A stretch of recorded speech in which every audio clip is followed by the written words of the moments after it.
Writing a framework. Before I get to this term right here, I have a question. Where do you want to go to dinner tonight? McDonald's or KFC? Now, before we get into the specifics of what we know about McDonald's or KFC, I have a more important question. How do we want to make this decision?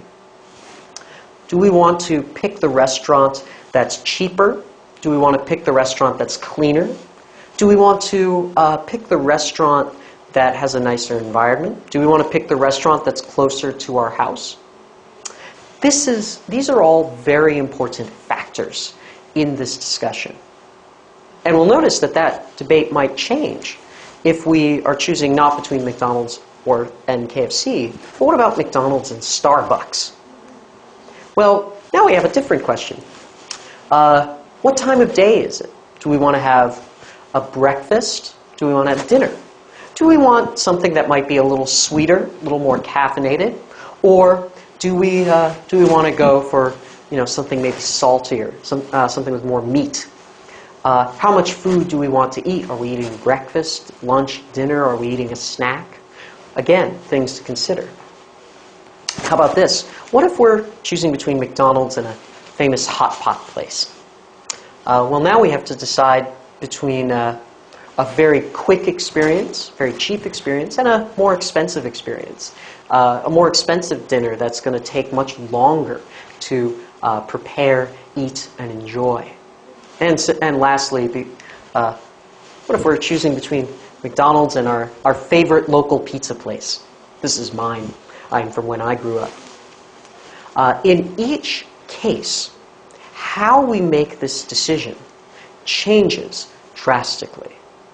Before we even get to specifics of what we know about each of these places, how we make this decision is very important.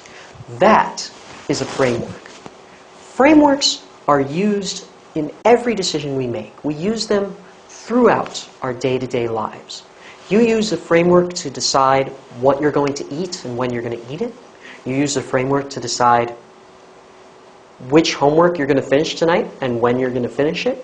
You use frameworks to decide what products you're going to buy. These are all critical in debate. We can't make a decision before we've decided how we're going to make it. Now, what does that have to do with debate? Imagine you're a judge.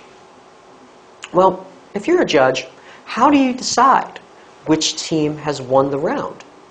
In general, there are specific things you look for: good evidence, good contentions, strong responses.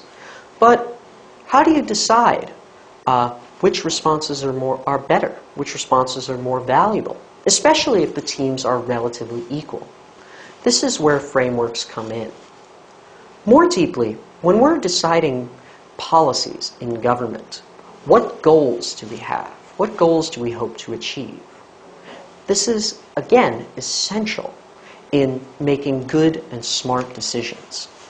These are a few examples of frameworks that we often use.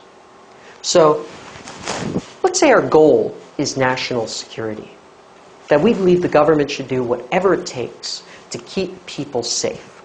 Well, if this is our goal, if this is what we ultimately want, that's going to lead us towards a specific set of decisions. It might lead us to say that citizens' phones should be wiretapped, that torture or extraordinary rendition is acceptable. Now, maybe that's not our main goal. Maybe our main goal is human rights, that government should protect human rights, the rights of the people. In which case, something like torture, something like extraordinary rendition is not going to be considered acceptable. Or maybe it's social equity, that the government should make sure that everyone is relatively equal. Well, again, that's going to lead us towards certain policies over others. Say, tax increases on the rich, or increased social welfare spending. And lastly, what if the goal is economic prosperity? Well, then maybe the government is going to support specific types of investment, specific types of funding of the economy. If we do not explain what these goals are and what these goals should be, There's no way, no easy way to decide which side is better, which arguments, which contentions, which position is better in a debate round. It ends up making the judge's decision much more complicated and much more difficult for you to control. It's much more difficult for a judge to decide which impacts are more important when it's unclear what goal they're hoping to achieve. This is where frameworks are essential. Consider these as you're writing your next debate case.